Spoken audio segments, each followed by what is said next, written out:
The Second Kind of Loneliness by George R. Martin. Read by Eric Pepke for Ash Lewis. June 18. My relief left Earth today. It will be at least 3 months before he gets here, of course, but he's on his way. Today he lifted off from the Cape, just as I did 4 long years ago. Out at Komarov Station, he'll switch to a moonboat, then switch again in orbit around Luna at Deep Space Station. There his voyage will really begin. Up to then, he's still been in his own backyard. Not until the Charon casts loose from Deep Space Station and sets out into the night will he feel it, really feel it, as I felt it 4 years ago. Not until Earth and Luna vanish behind him will it hit. He's known from the first that there's no turning back, of course, but there's a difference between knowing it and feeling it. Now he'll feel it. There will be an orbital stopover around Mars to send supplies down to Burrows City, and more stops in the belt. But then the Charon will begin to gather speed. It will be going very fast when it reaches Jupiter, and much faster after it whips by, using the gravity of the giant planet like a slingshot to boost its acceleration. After that, there are no stops for the Charon.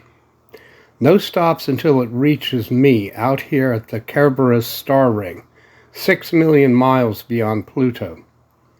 My relief will have a long time to brood, as I did. I'm still brooding now, today, 4 years later. But then there's not much else to do out here. Ring ships are infrequent, and you get pretty weary of films and tapes and books after a time. So you brood. You think about your past and dream about your future, and you try to keep the loneliness and the boredom from driving you out of your skull. It's been a long 4 years, but it's almost over now, and it will be nice to get back. I want to walk on grass again, and see clouds, and eat an ice cream sundae. Still, for all that, I don't regret coming. These 4 years alone in the darkness have done me good, I think. It's not as if I had left much. My days on Earth seem remote to me now, but I can still remember them if I try. The memories aren't all that pleasant. I was pretty screwed up back then. I needed time to think, and that's one thing you get out here. The man who goes back on the Charon won't be the same one who came out here 4 years ago. I'll build a whole new life back on Earth. I know I will. June 20th. Ship today. I didn't know it was coming, of course. I never do. The ring ships are irregular, and the kind of energies I'm playing with out here turn radio signals into crackling chaos. By the time the ship finally punched through the static, the station's scanners had already picked it up and notified me.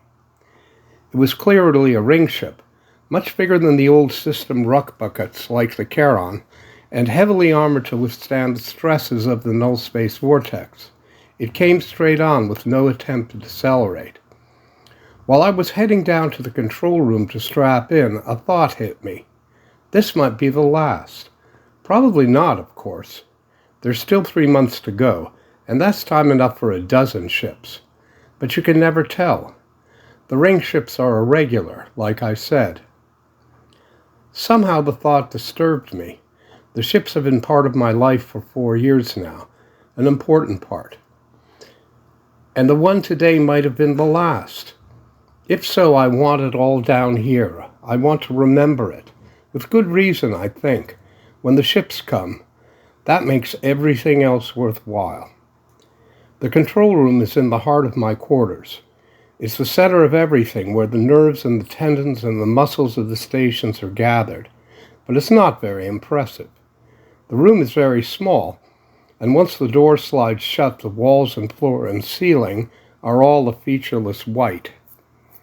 There's only one thing in the room, a horseshoe-shaped console that surrounds a single padded chair. I sat down in that chair today for what might be the last time. I strapped myself in and put on the earphones and lowered the helmet. I reached for the controls and touched them and turned them on, and the room vanished. It's all done with holographs, of course. I know that. But it doesn't make a bit of difference when I'm sitting in that chair. Then, as far as I'm concerned, I'm not inside anymore. I'm out there in the void. The control console is still there, and the chair, but the rest is gone. Instead, the aching darkness is everywhere, above me, below me, all around me. The distant sun is only one star among many, and all the stars are terribly far away. That's the way it always is. That's the way it was today. When I threw that switch, I was alone in the universe with the cold stars and the ring. The Kerberos star ring. I saw the ring as if from outside, looking down on it. It's a vast structure, really, but from out here it's nothing. It's swallowed by the immensity of it all, a slim silver thread lost in the blackness. But I know better. The ring is huge. My living quarters take up but a single degree in the circle it forms, a circle whose diameter is more than 100 miles. The rest is circuitry and scanners and power banks. And the engines, the waiting, null-space engines. The ring turns silently beneath me, its far side stretching away into nothingness. I touched a switch on my console. Below me, the null-space engines woke. In the center of the ring, a new star was born. It was a tiny dot amid the dark at first, green today, bright green, but not always and not for long. Null space has many colors. I could see the far side of the ring then, if I'd wanted to. It was glowing with a light of its own. Alive and awake, the null space engines were pouring unimaginable amounts of energy inward, to rip wide a hole in space itself. The hole had been there long before the Kerberos, long before man. Men found it, quite by accident, when they reached Pluto. They built the ring around it. Later, they found 2 other holes and built other star rings. The holes were small, too small, but they could be enlarged, temporarily, at the expense of vast amounts of power. They could be ripped open.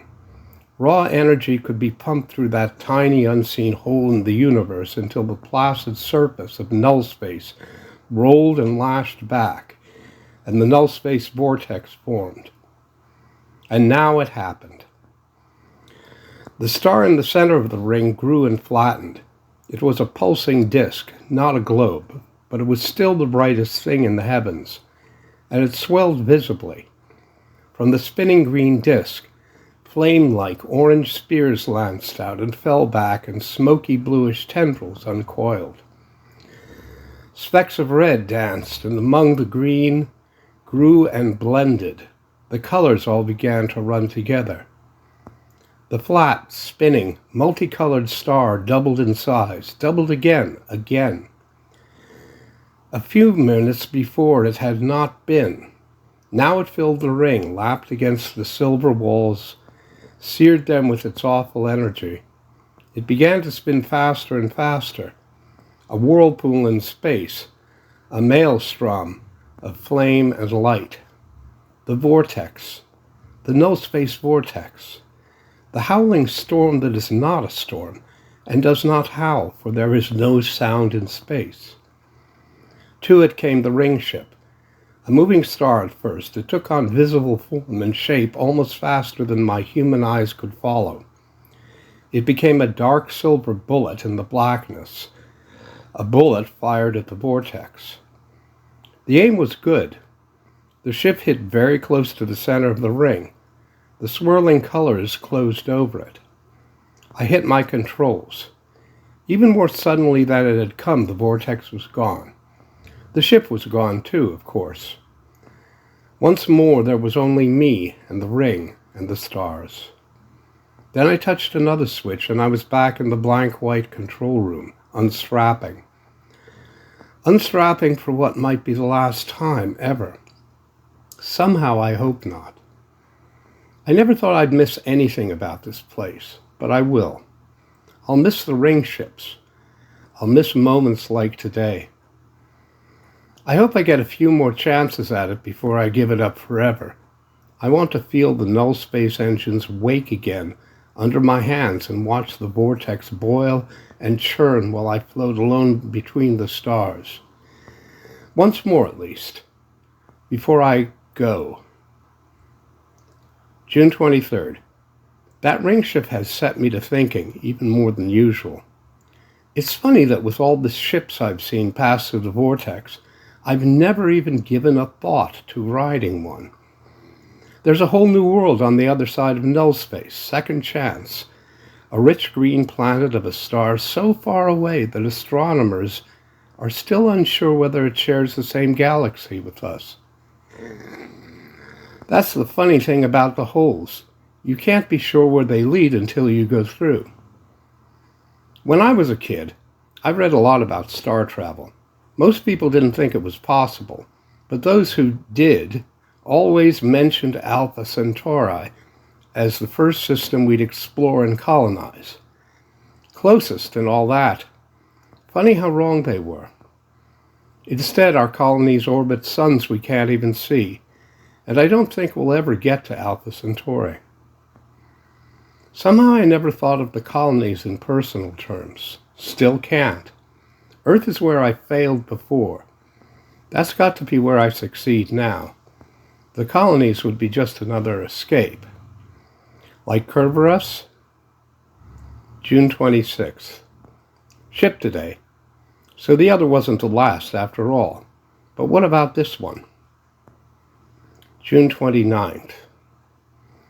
Why does a man volunteer for a job like this? What does a man run to a silver ring 6 million miles beyond Pluto to guard a hole in space? Why throw away 4 years of life alone in the darkness? Why? I used to ask myself that. In the early days, I couldn't answer it then. Now I think I can. I bitterly regretted the impulse that drove me out here then. Now I think I understand it. And it wasn't really an impulse. I ran to Kerberos. Ran to escape from loneliness. That doesn't make sense? Yes, it does. I know about loneliness. It's been the theme of my life. I've been alone for as long as I can remember. But there are two kinds of loneliness. Most people don't realize the difference. I do. I've sampled both kinds. They talk and write about the loneliness of the men who man the star rings, the lighthouses of space, and all that. And they're right. There are times out here at Kerberos when I think I'm the only man in the universe. Earth was just a fever dream. The people I remember were just creations of my own mind.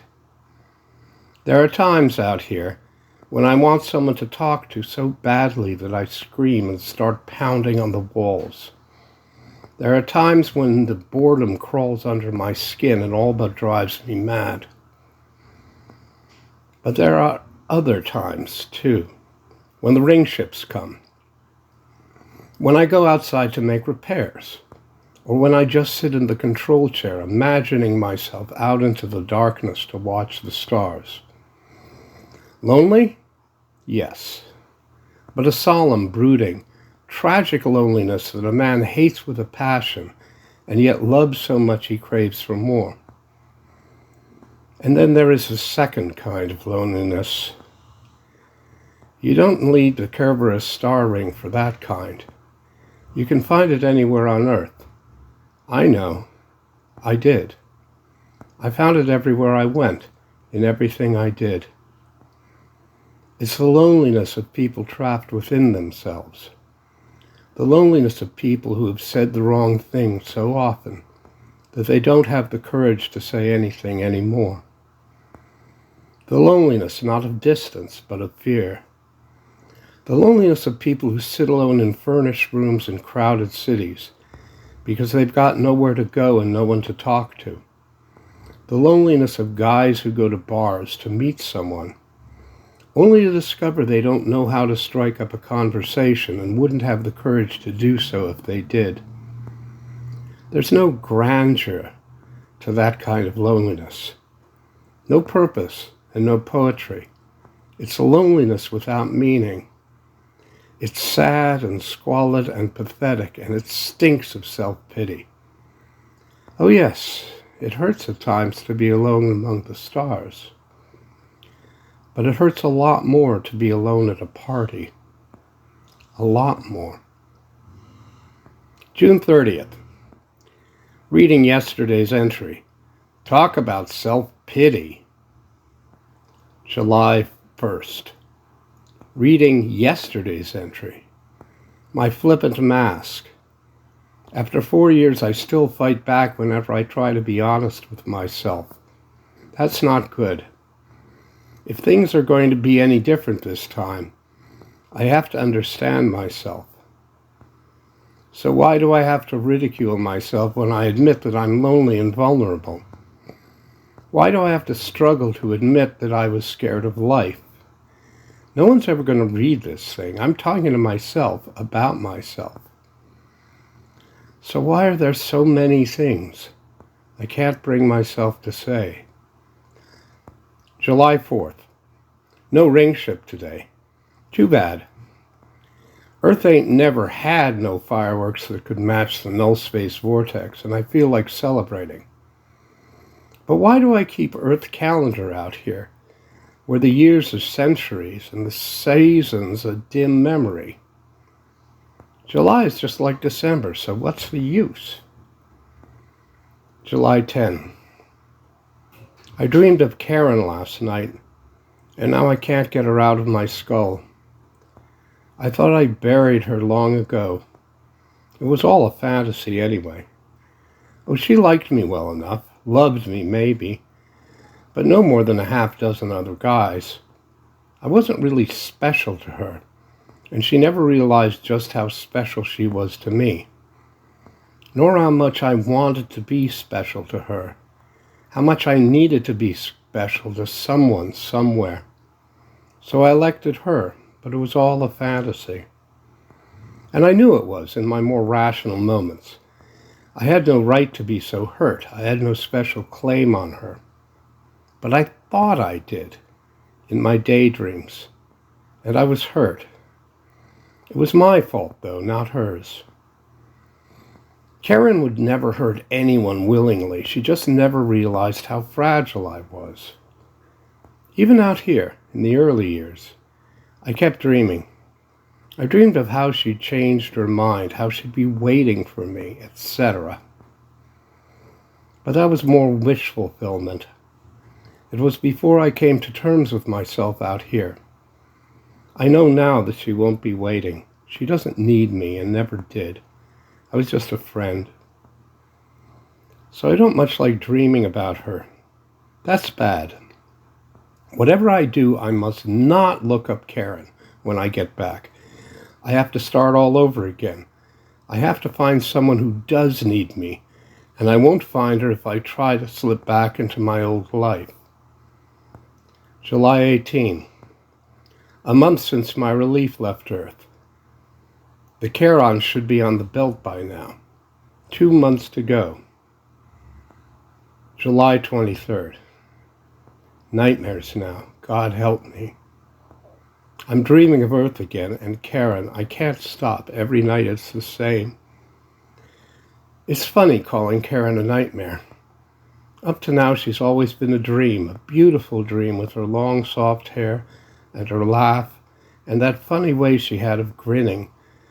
But those dreams were always wish fulfillments. In the dreams, Karen needed me and wanted me and loved me. The nightmares have a bite of truth to them. They're all the same.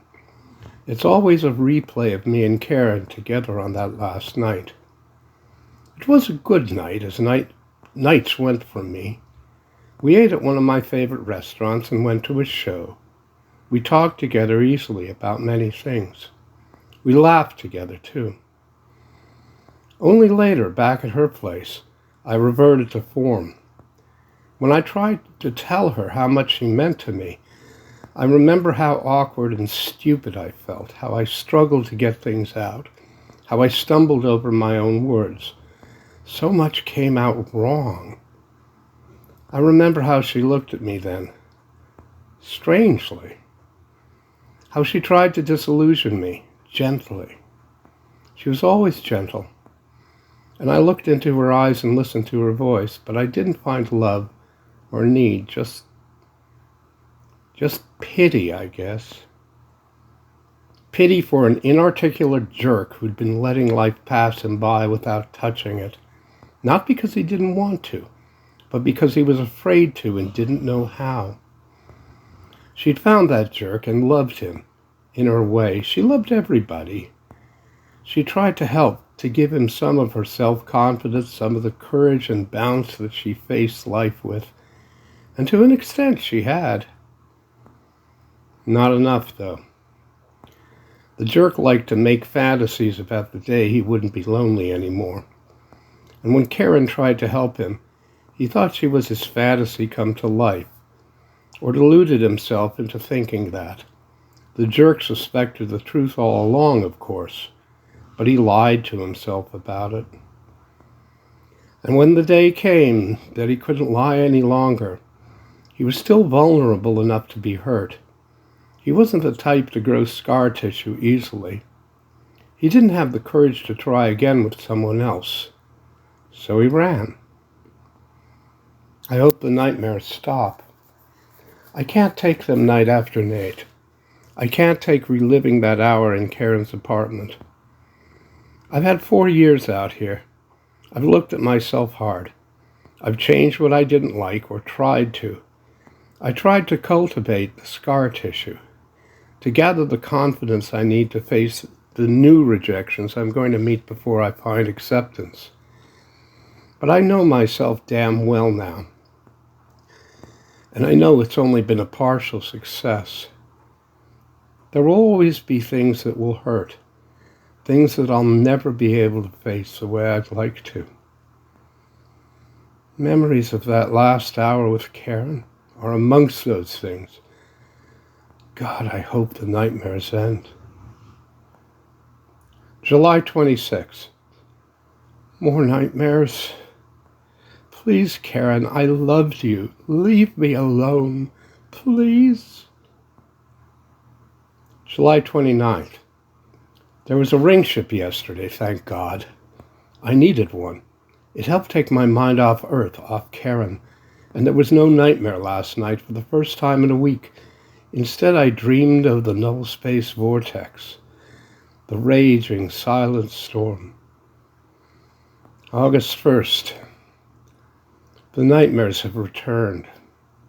Not always Karen now, older memories too, infinitely less meaningful but still painful. All the stupid things I've said, all the girls I never met, all the things I never did. Bad. I have to keep reminding myself I'm not like that anymore. There's a new me, a me I built out here 6 million miles beyond Pluto, made of steel and stars and null space, hard and confident and self-assured and not afraid of life. The past is behind me, but it still hurts. August 2nd. Ship today. The nightmares continue. Damn. August 3rd. No nightmare last night. Second time for that I've rested easy after opening the hole for a ring ship during the day. Day, night. Nonsense out here, but I still write as if they had meaning. 4 years haven't even touched the earth in me. Maybe the vortex is scaring Karen away. But I never wanted to scare Karen away before. Besides, I shouldn't need crutches. August 13th. Another ship came through a few nights ago. No dream afterward, a pattern. I'm fighting the memories. I'm thinking of other things about Earth, the good times. There were a lot of them, really, and there will be lots more when I get back. I'm going to make sure of that. These nightmares are stupid. I won't permit them to continue. There was so much else I shared with Karen, so much I'd like to recall. Why can't I? August 18th. The Charon is still about a month away. I wonder who my relief will be. I wonder what drove him out here. Earth dreams continue. No. Call them Karen dreams. Am I even afraid to write her name now? August 20th. Ship today. After it was through, I stayed out and looked at the stars. For several hours, it seems. Didn't seem as long at the time. It's beautiful out here. Lonely, yes, but such a loneliness. You're alone with the universe, the stars spread out at your feet and scattered around your head. Each one is a sun, yet they still look cold to me. I find myself shivering, lost in the vastness of it all, wondering how it got there and what it means. My relief, whoever it is, I hope he can appreciate this as it should be appreciated. There are so many who can't or won't. Men who walk at night and never look up at the sky. I hope my relief isn't like that. August 24. When I get back to Earth, I will look up Karen. I must. How can I pretend that things are going to be different this time if I can't even work up the courage to do that? And they are going to be different. So I must face Karen and prove that I've changed. Really changed. August 25th. The nonsense of yesterday. How could I face Karen? What would I say to her? I'd only start deluding myself again and wind up getting burned all over again. No, I must not see Karen. Hell, I can't even take the dreams. August 30th. I've been going down to the control room and flipping myself out regularly of late. No ring ships. But I find that going outside makes the memories of Earth dim. More and more I know I'll miss Kerberos. A year from now I'll be back on Earth looking up at the night sky and remembering how the rings shone silver in the starlight. I know I will.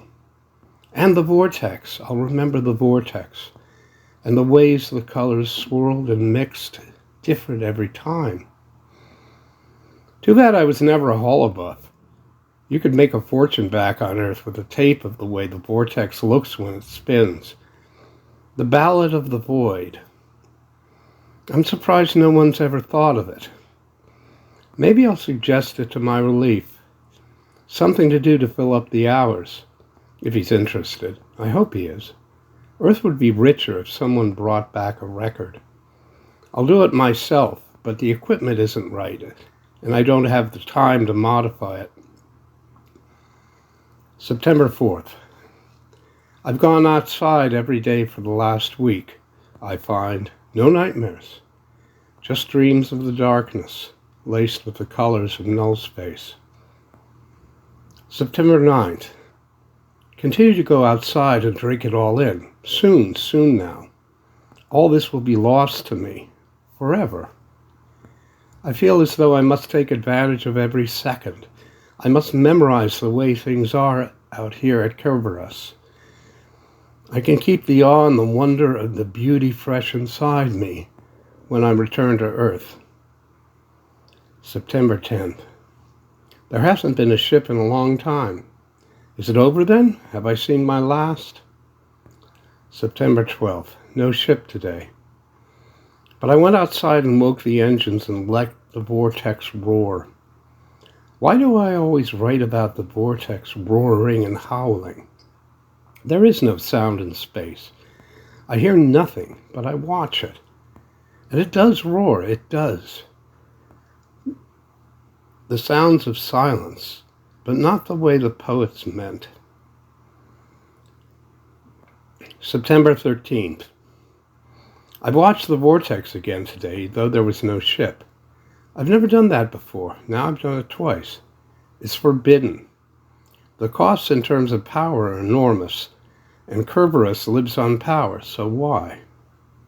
It's almost as though I didn't want to give up the vortex, but I have to, soon. September 14th. Idiot! Idiot! Idiot! What have I been doing? The Charon is less than a week away, and I've been gawking at the stars as if I'd never seen them before. I haven't even started to pack, and I've got to clean up my records for my relief and get the station in order. Idiot! Why am I wasting time writing in this damn book? September 15. Packing almost done. I've uncovered some weird things too. Things I tried to hide in the early years. Like my novel. I wrote it in the first 6 months and thought it was great. I could hardly wait to get back to Earth and sell it and become an author. Ah, yes, read it over a year later. It stinks. Also, I found a picture of Karen. September 16th.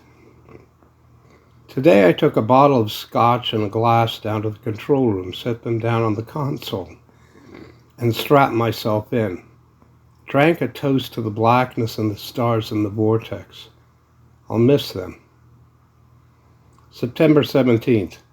A day by my calculations. A day. Then I'm on my way home to a fresh start in a new life. I'll have the courage to live it. September 18th.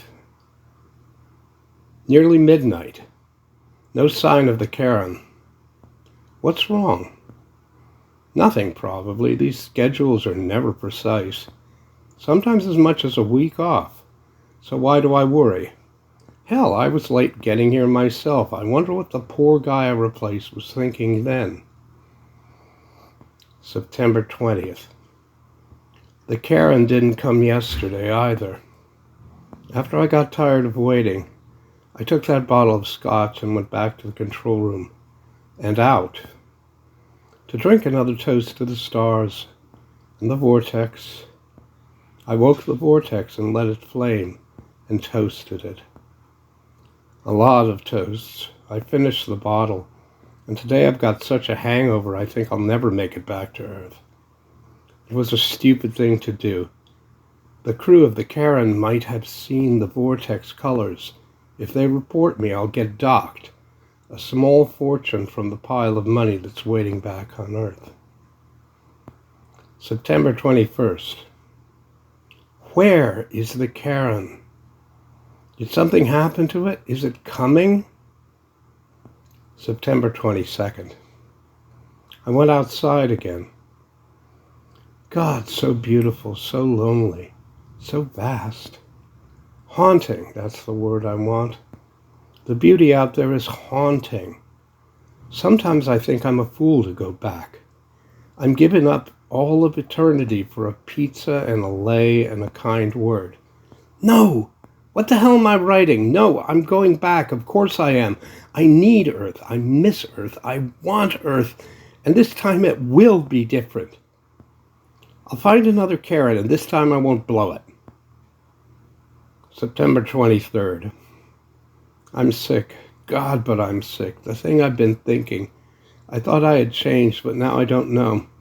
I find myself actually thinking about staying, about signing on for another term. I don't want to, no, but I think I'm still afraid of life, of Earth, of everything. Hurry, Charon. Hurry before I change my mind. September 24th. Charon or the vertex? Earth or eternity? Damn it, how can I think that? Charon, Earth. I have to have courage. I have to risk pain. I have to taste life. I am not a rock or an island or a star. September 25th. No sign of the Charon. A full week late. That happens sometimes, but not very often. It will arrive soon, I know it. September 30th. Nothing. Each day I watch and wait. I listen to my scanners and go outside to look and pace back and forth through the ring. But nothing. It's never been this late. What's wrong? October 3rd. Ship today. Not the Charon.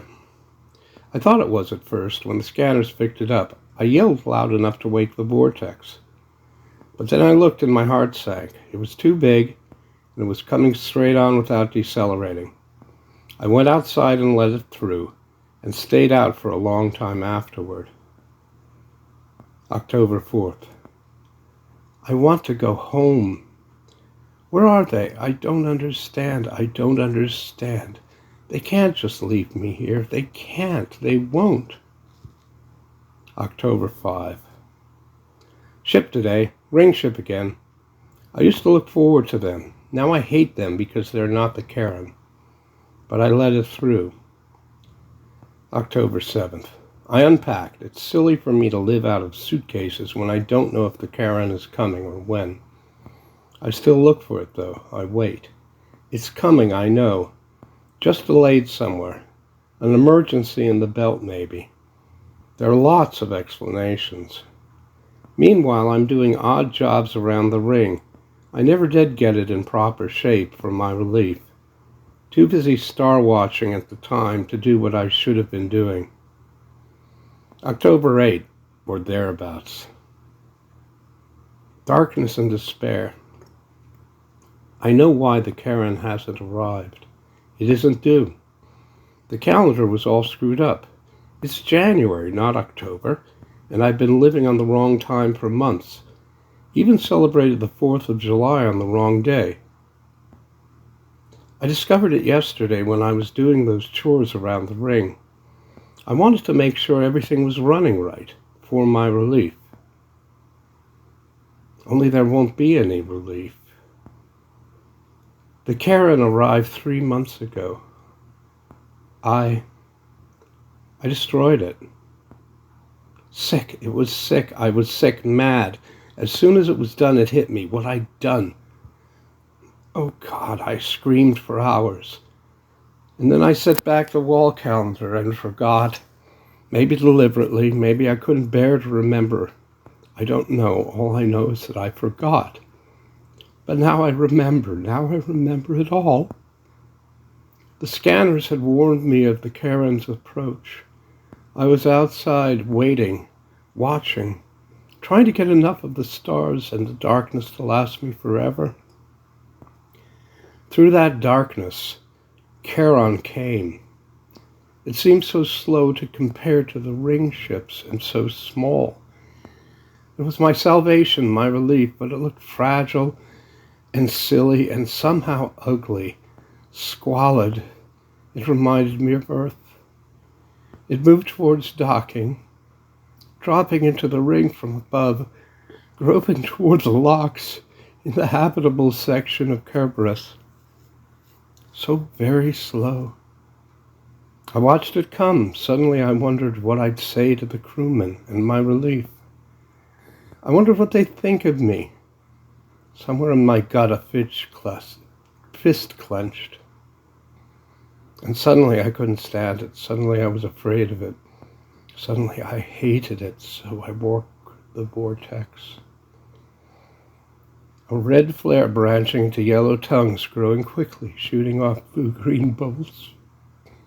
One passed near the Karen, and the ship shuddered. I tell myself now that I didn't realize what I was doing, yet I knew the Karen was unarmored. I knew it couldn't take vortex energies. I knew. The Karen was so slow, the vortex so fast. In 2 heartbeats, the maelstrom was brushing against the ship. In 3, it had swallowed it. It was gone so fast. I don't know if the ship melted, or burst asunder, or crumpled. But I know it couldn't have survived. There's no blood on my star ring, though. The debris is somewhere on the other side of null space, if there is any debris. The ring and the darkness looked the same as ever. That made it so easy to forget, and I must have wanted to forget very much. And now, what do I do now? Will Earth find out? Will there ever be relief? I want to go home. Karen, June 18th. My relief left Earth today. At least I think he did. Somehow the wall calendar was broken, so I'm not precisely sure of the date, but I've got it back into working order. Anyway, it can't have been off for more than a few hours, or I would have noticed, so my relief is on the way. It will take him 3 months to get here, of course. But at least he's coming.